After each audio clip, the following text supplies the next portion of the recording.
Yesus ko ya gaddisako baguma dhufte manako silayo namaltaati qarraanko silayo namaltaati qarraanko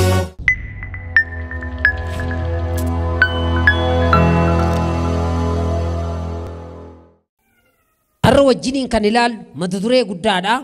gabaabsineet dafeetanan daqiiqaa xiqqoo isinitti himaa waaqayyo nama maaliif uume waan jedhu ilaal waaqayyo nama maaliif uume seeroo uumamaa boqonnaa tokko lakkoofsa 26 irratti gooftaa Yesuus Kiristoos kana booddee waaqayyo koottaa akka bifa keenyatti akka fakkaattii keenyatti nama hin uumnaa koottaa inni jedhu kun abbaa ilma hafuura qulqulluu ibsa jechi koottaa jedhu yookaan immoo qeenxee odoon taane jechi kun jecha dachaa ta'e yookaan immoo waan lama ol waan ta'u waamama koottaa inni jedhu kun kabaja of keessaa qabaatu malee waan takka miti jechuudha asirratti waa'ee abbaa ilma hafuura qulqulluu sumatti hiikattanii bira darbuu dandeessu koottaa nama uumna akkamitti akka fakkaattii keenyatti nama uumna ija keenya ija isaanii goone harka keenya harka isaanii goone qalbii keenya qalbii isaanii goone nama uumna itti yaade gara fabrikaa nama uumutti yaadu jalqabe Yesuus otoo nama uume waaqayyo waan namni irra jiraatu uume waan namni nyaatu waan namni dhugu waan namni keessa bashannanu bishaan gaarii uume lafa gaarii uume qilleensa gaarii uume waan hunda uume maateriyaala waan nama barbaachisu erga uume booda nama fuudhee keessa kaa'e waaqayyo namoon egaa isirra ammas waan barattan qabdu karoora barattu otoo waan irratti hojjettu lafa irratti hojjettu hin beekin waa uumte si jalaa bada lafa konkolaataadhaaf doon qabdoo ta'e konkolaataa isa dhaabdaa bittaam lafatti fooqii ijaartuun qabdoo ta'e feerroo qabaatte maal sii godha gooftaa Yesuus Kiristoos odoo nama hin uumin lafa uume qilleensa uume waan nama barbaachisu erga uume hundumaa karoora baasee dhumarratti nama fidee keessa kaa'e nama uume bishaan hin uumne waan namni garuu maal barbaadaa jira nama ta'e bishaan barbaadu wal lolaara namni garuu maal barbaadaa nama ta'e gana biddeeni wal lolaara namtu eenyutu egaa maal waan barbaan waaqayyo dursa namaa qopheesseera ati uumama waaqayyooti waaqayyo fakkeessee si uumeera ati bineensa miti sittani marga golkaat ati seexana miti sittani marga golkaabat ati namala fakkii Yesuus amiin jedhe baala fooqii kee keessa miti makiinaa kee keessa miti mana bareedaati keessa jiraattu miti haala mijataati qabdu miti doolaara birriati qabdu miti beekumsa digirii maastersiati qabdu miti Yesuus Kiristoos isuma abdii kute kana si keessa jiraata maaliif si uume maaliif si uume siin jedhe amma nan dhaggeeffane maaliif si uume maal akka gootuufi ulfina isaa akka mul'isuuf jedhame jedhaaka ulfina eenyu ulfina sabara baraan jiraatu kana ulfina sa dinqii hojjetu kana ulfina sa battalatti waan haaraa godhu kana ulfina sa lafaaf sabii kana uume kana ulfina sa akka himtuuf uumamte amiin jedhe maala ulfinni waaqayyoo bara kana namaa mul'achaa jira agalgaa'otaa mul'achaa jira raajotaa mul'achaa jira ilaa paasterotaa mul'achaa jira warra waa'ee wangeelaa dubbatanii waan ulfina isaa mul'isaa jira moo ulfinni waaqaa gadi bu'aa jira nu warra Kiristoos lallabu dhiisati anaafis warra Yesuus amane dhiisati warri nama nayyuu kan uumamaniifiyyuu ulfina isaa himuufi ulfina isaa mul'isuufi maqaan waaqayyoo anaafis irratti akka hin banne of eeggachuu nutti raata warri ulfina waaqayyoo busheessitan warri maqaa waaqayyoo balleessitan warri kabaji waaqayyoo isin irratti bade daddafaa ulfina waaqayyoo karaa keessan kan isin uummateef ulfina isaa mul'isuudhaaf ulfina isaa mul'iftan taanaan hin baddu ulfina isaa mul'iftan taanaan bara baraan duutu ulfina isaa mul'iftan taanaan hin kasaartu hin yoomtu waan siidhaa marka kaskaafadhamma atamma kana booda uumamuu keerraa kaaftee hojii keerraa ka'e ulfina waaqa sii mul'ata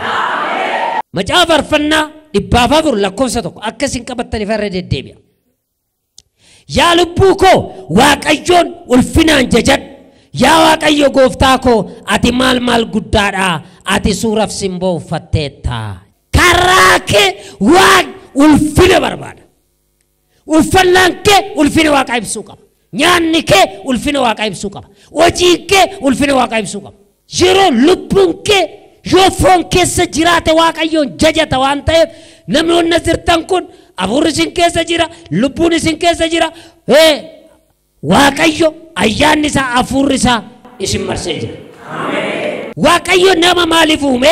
uumuu jechuun tooftaa fi dandeettii waaqayyo dhala namaa biyya irraa hafuura irraa uume dandeettii waaqayyo jedhama kun uumuun dandeettii waaqayyo dandeettii namaa miti dhimma kee bakka jiru dhiifteet bakka hin jirre barbaadadha dhimma kee bakka itti si hiikamu dhiifteet bakka itti si hin hiikamne dhaabachaa oolta dhimma keessa danda'u dhiifteet isa hin dandeenye irratti bara kee fixaa jirta rakkoo mana keessa hiikuu danda'u dhiifteet rakkoo keessa hiikuu hin dandeenye bara kee fixaa jirta waan rakkina keessa hiiku siifannaama kunoo xalayaan sii barreeffameera ulfina karaa sadiin ilaaluu dandeenya tokko ulfinni uumamuu kan danda'u wantoota sadi gurguddaa irraa yeroo baay'ee mallattoo akkasii nama qabutu ulfina namaa kenna waaqas ulfina kenna tokko jaalalli yoo jiraate waaqa jaalattoo ta'e waaqaaf ulfina kennita lama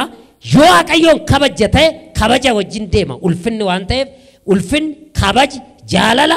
yeroo kennu kun sadan ulfina ijaara yeroo kee waaqaa kenninaan waaqa ulfina kenniteetta waaqayyoon kabaja taanaan lafa malee hin teessu maqaa waaqaa ofirratti ilaalta waan ta'eef waaqayyoon jaalatta taanaan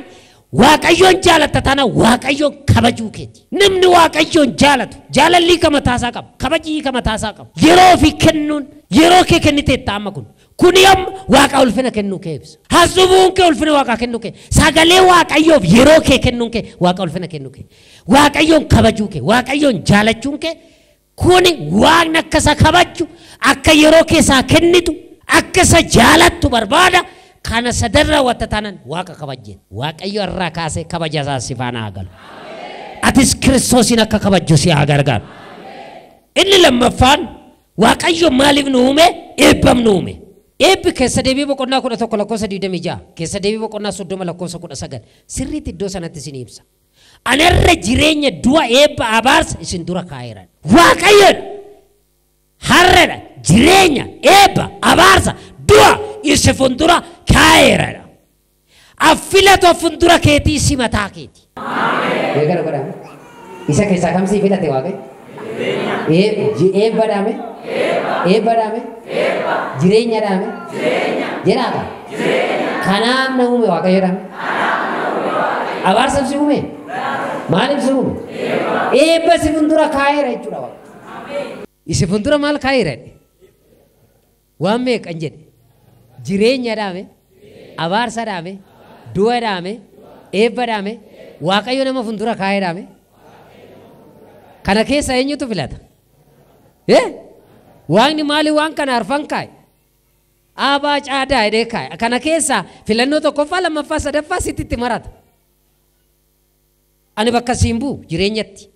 du'attis bakka siin bu'u abaarsatti bakka siin bu'u eebbatti bakka siin bu'u elaa sittan hima ergama yesuusa sitti hima harka gas kaafadhu atis bakka naan buutu filadhuu galee har'a eebba siif haa ta'u namni lafaa ka'een du'uum ulaagaa du'aa guutuu qaba du'uuf namni lafaa ka'een eebbifamu ulaagaa eebbaa guutuu qaba akkamitti eebbifamu kan jedhu wangeela lafa kaa'a wangeela amala godhadha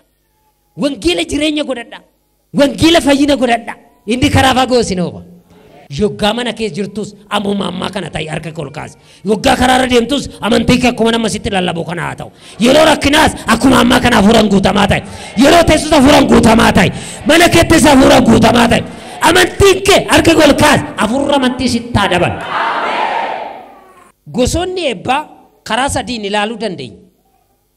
wanti nuti dabarsinee dhumne kun hundi isaa dura tureera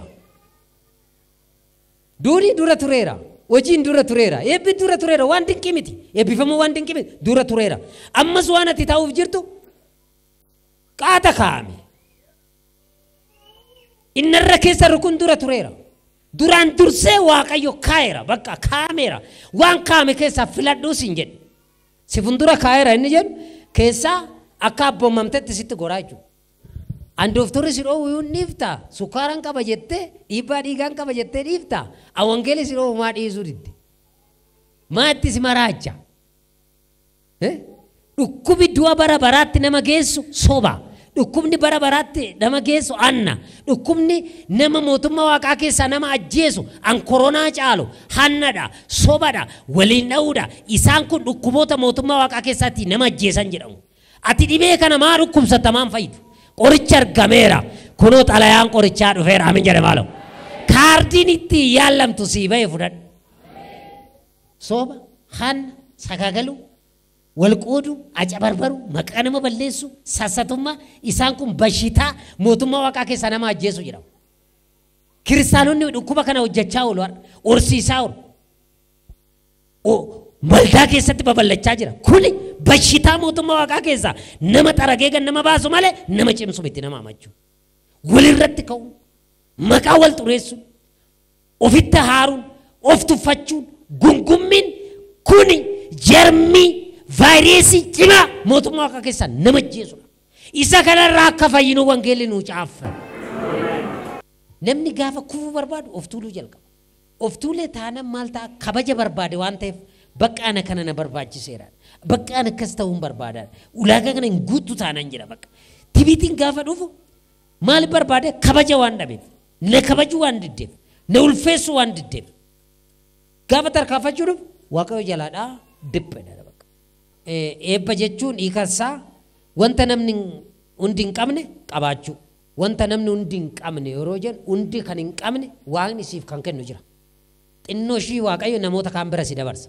Baruu keessa ol kaasame. Amma namoonni kun hundi keessaa waan ittiin nama caalta waan isin hin kenneera. Ofirratti garuu hin beektan. Mee kana godhame sii kenneera waaqayyo. Nama kana hundumaa wal qixxeen godhu waaqayyo. Waldaan qaama eenyuti? Jedhaa kaa. Qaama Kiristoos jechuun immoo eenyu? Anaa fi si. Akkamitti nuume waan ta'eef? Ofa keessatti nuume waan ta'eef. Kanatu qaama Kiristoos ta'uu keenya nuu mirkaneessa.